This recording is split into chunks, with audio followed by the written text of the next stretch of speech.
forth. And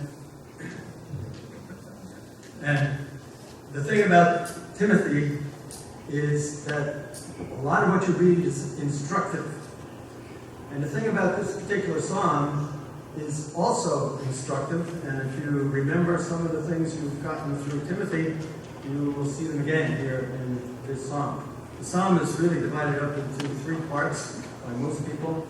It doesn't necessarily have to be done that way, but most people think it's a three-act piece. So, if you are a talented artist, you might see Psalm 19 as an opportunity to create a triptych with 3 rosewood frames and 3 paintings within those frames with all the colors of the rainbow. That's kind of the way this psalm starts out.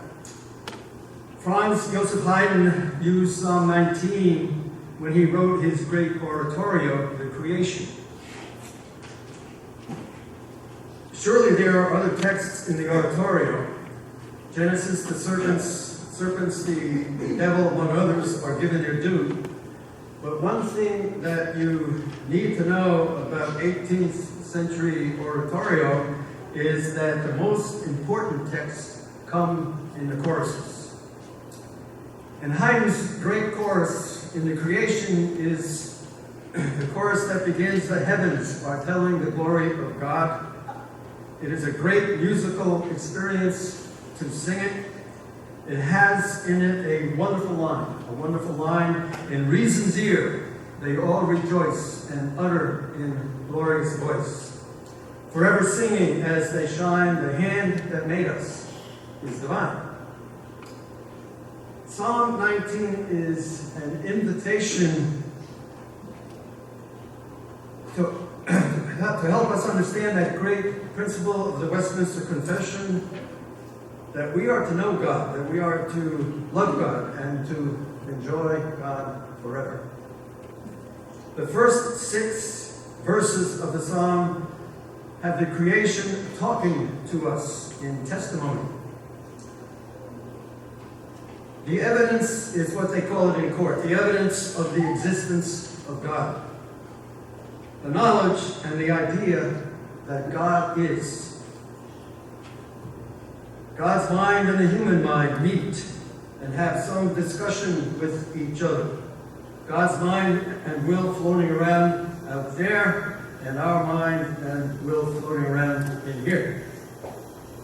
Discourse with one another. You might say, it's a little like Pentecost. Different languages, you might say, but we understand each other. There is no speech, nor are there words. Their voice is not heard, yet their voice goes out to all the earth, and their words to the end of the world. It is the kind of discourse you have when you wake up and look out of the window in the morning, and you check the weather, the wind direction, the sky, the ground, the sunrise. It is what you say to yourself at the end of the day when you see a beautiful sunset, or you stand at 18,000 feet and look up another 11,000 feet to the highest part on the earth. Not to mention that I think about it, standing on the moon and looking back to Earth. Neither none of us have been there, I presume. Nevertheless, that would be some view, as we've seen in the news.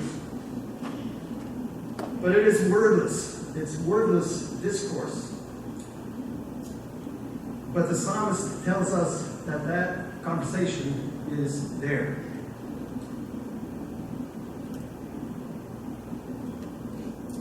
Sign language, you might say.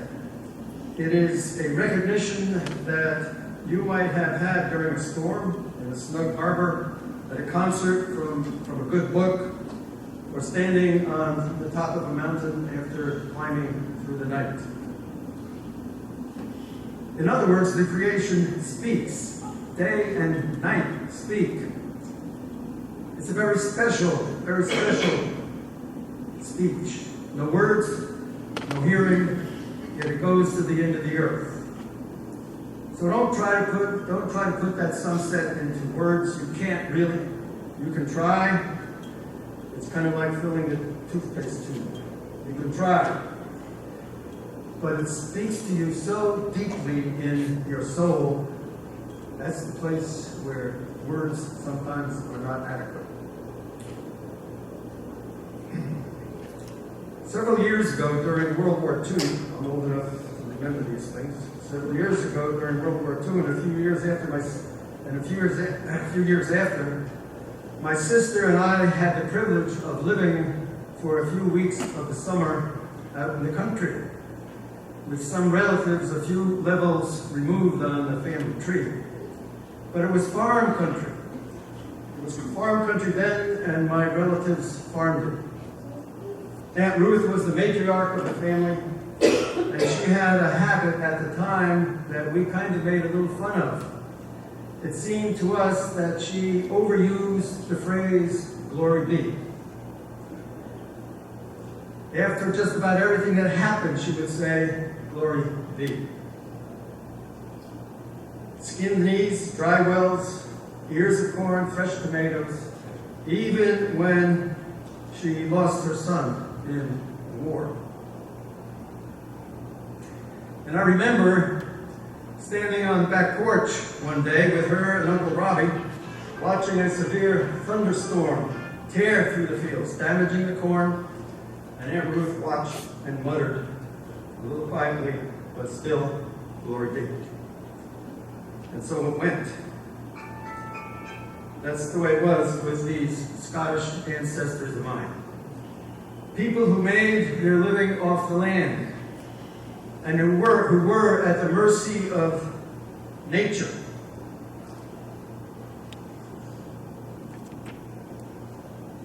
And wars, and all that life brings, namely God's creation. No matter what was going on in their lives, Uncle Robbie was silently, he didn't say too many words. But anyway, Aunt Ruth and Uncle Robbie would be in the glory be mood. And a teenage daughter caught on and made sure that when we were kids, we didn't get lost in the woods.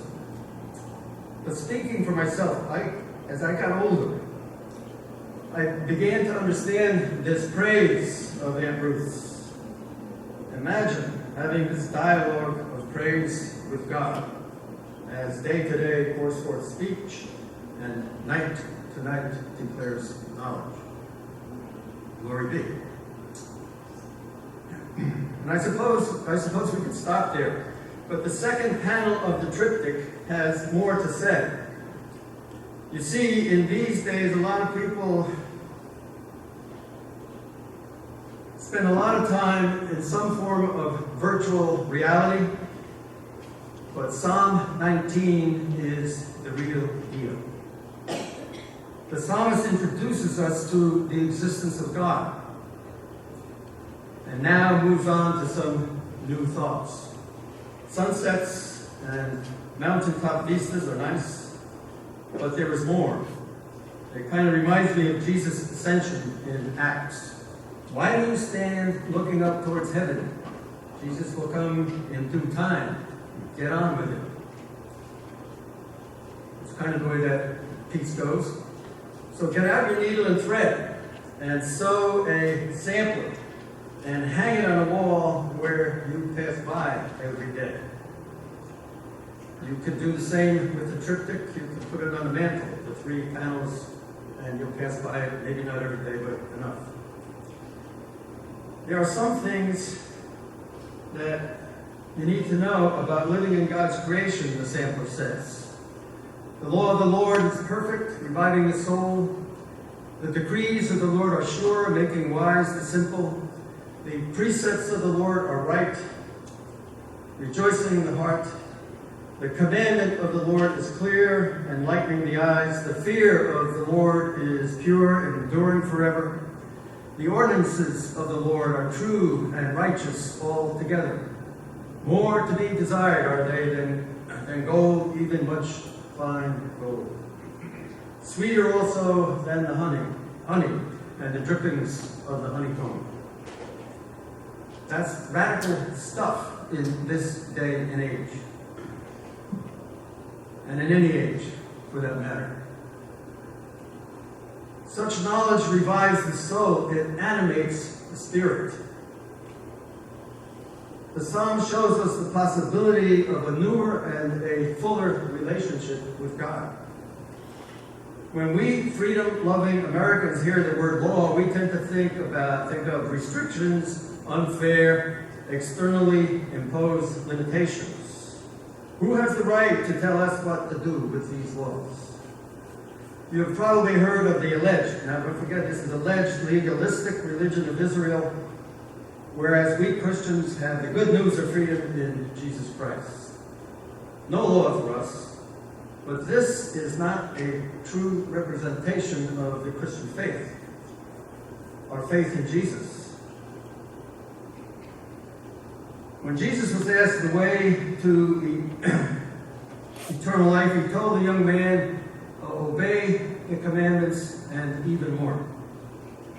Jesus said in another place, I came not to abolish the law, but to fulfill the law. Jesus is constantly shown not as nullifying the law, but as intensifying it, demanding more than had previously been demanded even in the Ten Commandments. And woe to you, hypocrites and such. The Ten Commandments are touchingly direct, terse, straightforward, concrete, and succinct. They are termed by biblical scholars as apodictic. In other words, they do not argue or reason. They simply state, you don't kill, you don't steal. Abraham Lincoln once asked his advisors, if you call a sheep tail a leg, how many legs would the sheep have?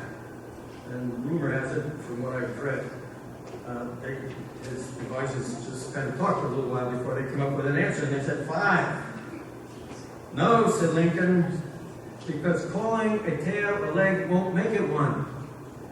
There are many sad instances among us in this world of those who thought calling a wrong a right would make it right.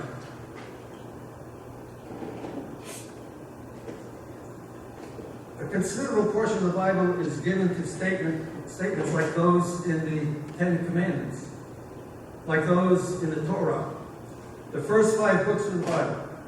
And then in the New Testament, in the Old Testament still, the admonitions of the prophets, the ethical teachings of Jesus, the Sermon on the Mount. A considerable portion of the Bible is devoted to prescriptions for conduct that is well-pleasing in God's sight. Romans, Galatians, Ephesians, Colossians, and Hebrews, and just a few pieces like Timothy, are full of ethical admonition and exhortation. And so if we are to consider the whole counsel of God, we cannot omit all of this. The problem for us is seeing the grace in all of it. Our psalmist this morning is well aware of the difficulties that we all face. So the psalmist turns to our relationship with God. And now, a little pause here. I started this sampler triptych thing, but I refer to you to put your own things in there. I'm not going to tell you what to put in. But I refer you to the ceiling of the Sistine Chapel. If you've been there, you know what that means. But the psalmist finally ends on a personal note. But who can detect their errors? The psalmist asks. God, we have to have some conversation with you because we are only human, and this psalm lays a lot at our feet. Talk on, sisters and brothers, I'm listening. Clear me from hidden faults. Keep back your servant from the insolent. Do not let them have dominion over me. Then I shall be blameless and innocent of great transgression. You see, the psalmist knows that there are subtleties and knows that the law sometimes is not so sweet. So Karl Barth, an older but wise theologian, says this: the law is nothing else than a necessary form of the gospel whose content is grace. In that way, we understand the praise of the psalmist: praise for creation and praise for God's word. The heavens are telling the glory. The law of the Lord is perfect, more to be desired than gold, even much fine gold, sweeter than the honey and the drippings of the honeycomb. Moreover, by them your servant is warned. In keeping them, there is great reward. At the end of their journey in the wilderness, the Israelites celebrated with food and drink. At the end of his journey, a journey traveled because of our need for grace, Jesus took a cup after another meal and said, "Drink from it, all of you, for this is my blood of the covenant, which is poured out for many for the forgiveness of sins."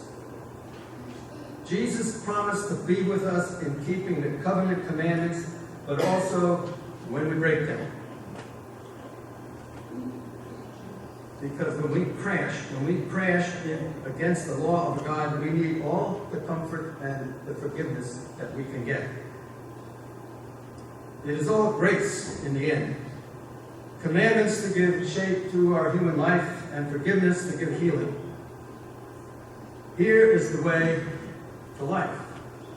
Not an unfair restriction upon our freedom, or restraint on our unfettered human potential. But this is life. How do you get it? Begin with those familiar words at the end of the psalm. Let the words, and I'll put our instead of mine, let the words of our mouths and the meditations of our hearts be acceptable in God's sight, our rock and our Redeemer. Amen.